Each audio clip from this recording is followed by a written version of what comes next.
It's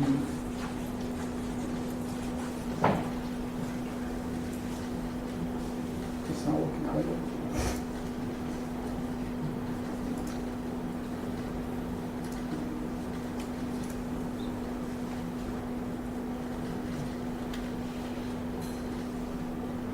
Yeah, so hi everyone. Hello. Yeah, hi everyone. So thank you Rachel for the introduction.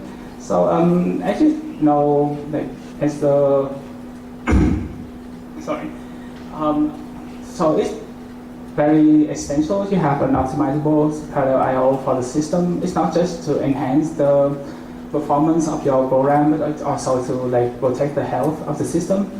So that is what IBC actually does. IBC is just a interactive parallelization tool that try to do a semi-automatically transform serial code to parallel code.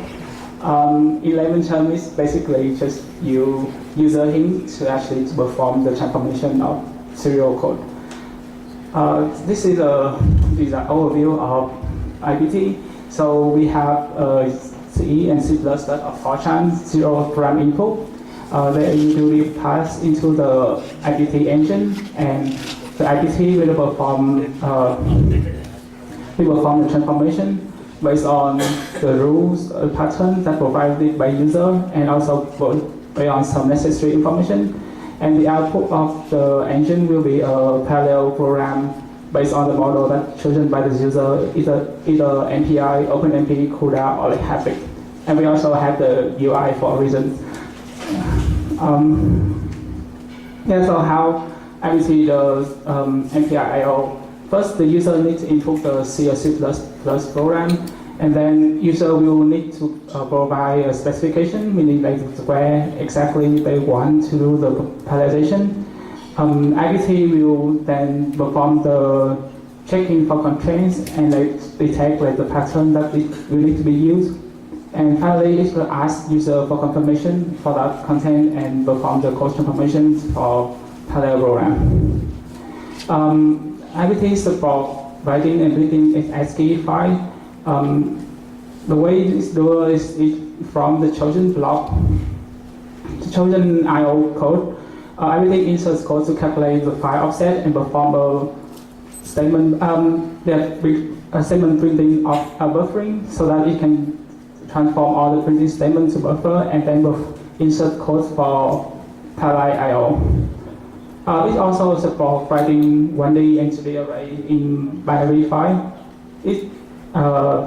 Again, it's the same concept, but instead of just performing the transformation and buffering, it actually removes the serial I/O code and insert the new code to actually perform parallel I/O. This is the examples of the optimized I/O pattern that IBT can support. As you can see, it actually can support the optimizable 1D array I/O or 2D array I/O. And it also supports the Raspberry file system by allowing file streaming to increase I/O bandwidth. It allows users to insert stripe size and stripe count when they actually perform the parallelization. We have a demo of the process of parallelization using IBT. No. How does this work?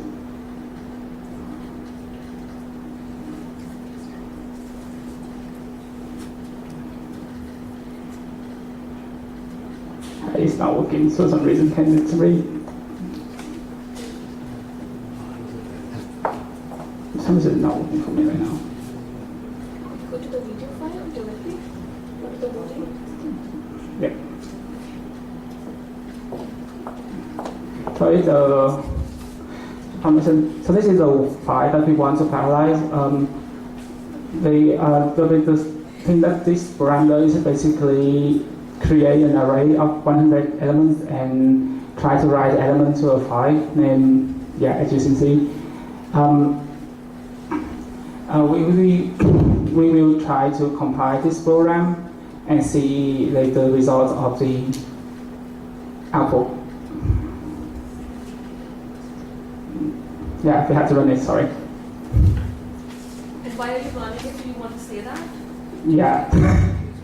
And yeah, so you can see this is the output of the program. Kind of slow. Just for comparison purposes. Yeah. And so we will just show you how to actually parallelize using IPT. First, you have to run IPT. Okay, kind of. And you use to MPI at the. You have to MPI as the program model.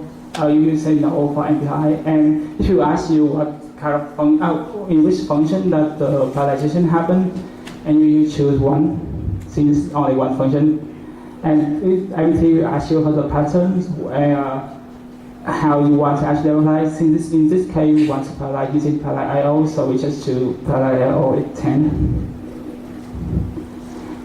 This is kind of the thing that IPT tell you to actually how you want to use to actually make a correct transformation. You will need to include all the statements related to actually the file, so it includes also the open and close of the file. And IPT also create a file that actually provide you the line number and the code so that it's easier for users to actually know where to choose.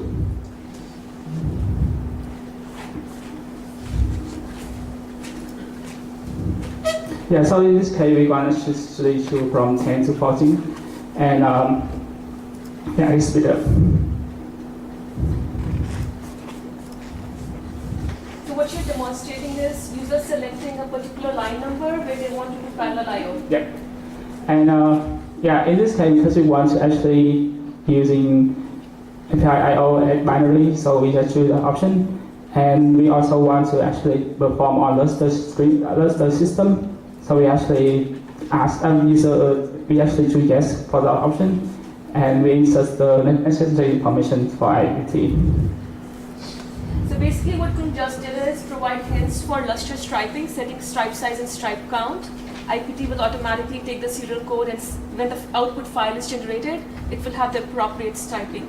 Yeah, and next we actually show your generated program from IPT. And you can see how long is it compared to the original program. Is it long because your code deliberately inserted something? Is it all required? Yeah, it's all required. And then all of that is actually for checking and to make sure that the code actually correct in terms of the output. And we can actually show you the output of the. So we actually want to compile and run the program. I want to go through it quickly, as we don't have any time. And we run it on 4 node of the system. And we show you the output of the program using hashgram. So basically, Trung wrote a binary file from his code, and to view the content of the binary file, he used hstump utility to demonstrate that the output of serial program is comparable to the output of the parallel program. Yeah, yeah. So we also have some. So we can see we use we test on writing and reading array of 100 million elements and 10,000 by 10,000, and there are no significant difference between the parallel I/O program using IPT and the manual written parallel I/O program. We also have a calculation for how much effort is actually reduced by using IPT, and the overall actually over 80%.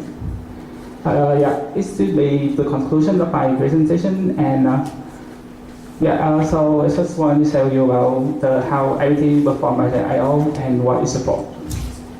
Again, I want to thank NFF for the opportunity to